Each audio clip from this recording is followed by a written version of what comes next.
మరియు రెవెన్యూ శాఖ మార్చులు శ్రీ పొంగులేటి శ్రీనివాసరెడ్డి గారికి, అట్లాగే మన గౌరవ మంత్రివర్యులు అటవీ శాఖ,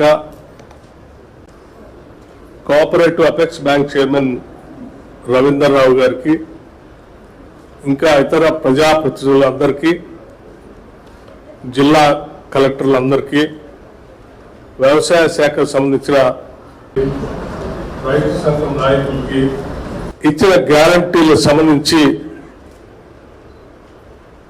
ముఖ్యంగా మహిళలందరికీ ఉచిత బస్సు రవాణాకు సంబంధించి మొదలుపెట్టి కార్యక్రమం ముందుకు పోతున్న సంగతి కూడా మీ అందరికీ తెలిసిందే. అలాగే గ్యాస్ సిలిండర్ 500 రూపాయలకి ఇచ్చే కార్యక్రమాన్ని కూడా మనం ఇప్పటికే మొదలుపెట్టాం. 200 యూనిట్ల లోపు కరెంటు వాడకం వాళ్ళందరికీ జీరో బిల్లు ఇచ్చే కార్యక్రమాన్ని కూడా మనం ముందుకు తీసుకొని పోతున్నాం. ఇప్పటికీ ఇతరత్ర మనం చెప్పిన కార్యక్రమాలు, రైతు బంధుకు సంబంధించి కూడా మనం సీజన్కి అనుగుణంగా డబ్బులు ఇప్పటికే ఒకసారి ఇచ్చాం. ఇక రైతు భరోసాకు సంబంధించి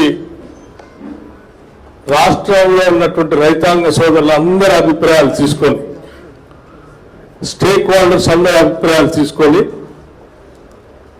ఆ అభిప్రాయాలకు అనుగుణంగా ఈ ప్రభుత్వం ప్రజాప్రభుత్వం కాబట్టి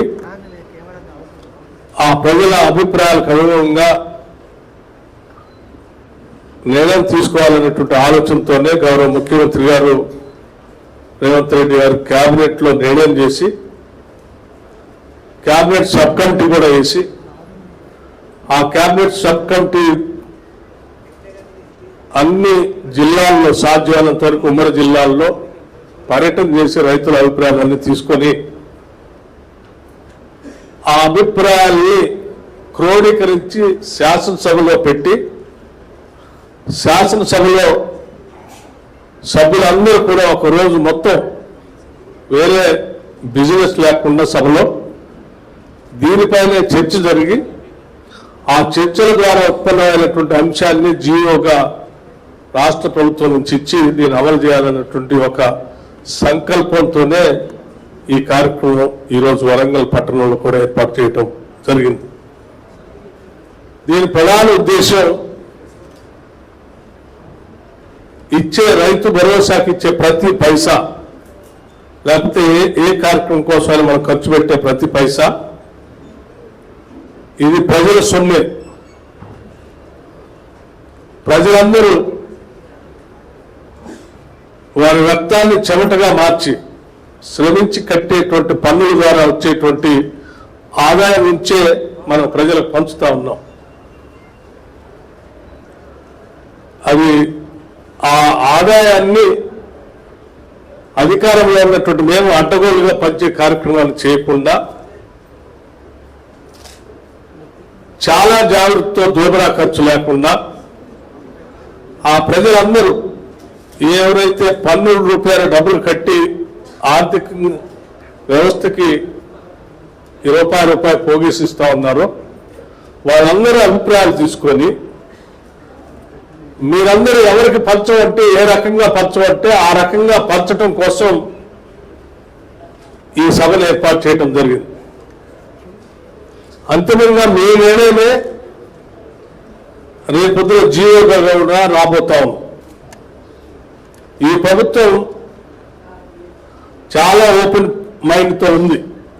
ఒక ఉన్నతమైనటువంటి ఆలోచనతోనే ప్రజాప్రభుత్వంగా ప్రజల దగ్గరకు వచ్చి ప్రజల ఆలోచనలు తీసుకొని ఈ నిర్ణయం చేయాలనేటువంటి ఆలోచనతో ఈ కార్యక్రమాన్ని ఏర్పాటు చేశాం. కాబట్టి ప్రజలు, రైతులు అందరి అభిప్రాయాల్ని ఎక్కువ సమయం తీసుకోకుండా బ్రీఫ్గా, అంటే క్లుప్తంగా ఎవరికి ఇస్తే మంచిది, ఎంతమందికి ఇస్తే మంచిది, ఏ రకంగా ఇస్తే మంచిది అనేది 1, 2, 3, 4 పాయింట్స్ లాగా మీరు చెప్తా ఉంటే మేము అందరం రాసుకుంటాం. ప్రతి రైతు పేరు, ప్రతి ఊరు పేరు, ప్రతి మండలం పేరు, మీరు చెప్పే ప్రతి అంశాన్ని కూడా నోట్ చేసుకుంటాం. ఎక్కువగా ఒకళ్ళు చెప్పిందే ఇంకోళ్ళు సభను ఉద్దేశించి అందరి పేర్లు చెప్పకుండా నేరుగా సబ్జెక్టులకు వచ్చి చెప్పాల్సిందిగా కూడా విజ్ఞప్తి చేస్తా ఉన్నాం. అట్లాగే శాసనసభ్యులు, శాసనమండలి సభ్యులు మనమందరం ఈ రైతులందరూ చెప్పిన అంశాలని సభ కార్యక్రమాన్ని మొదలుపెట్టవలసిందిగా కోరే ముందు గౌరవ మంత్రులు ఉన్నారు, వారి సలహాలు సూచనలు కూడా మీ అందరితో పంచుకుంటారు. గౌరవ మంత్రివర్యుల్ని, వ్యవసాయ శాఖ మంత్రి గారిని మాట్లాడవలసిందిగా విజ్ఞప్తి చేస్తాము.